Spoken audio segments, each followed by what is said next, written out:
Yo, what's up mga engkanto? It's your boy A-Tech. Rippin' C Tattoo Studio.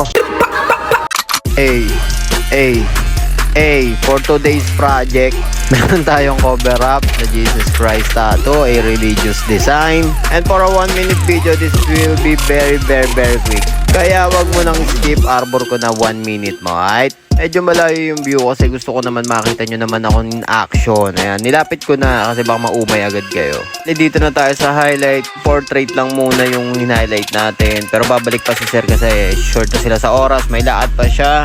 Kaya naman para sa gray at highlights pa, further highlights, babalik na lang siya for second session. And flash na agad ang finished project. And a big thanks kay Boss Mark. And it's your boy A-Tech Rippin' C Tattoo Studio. Peace out!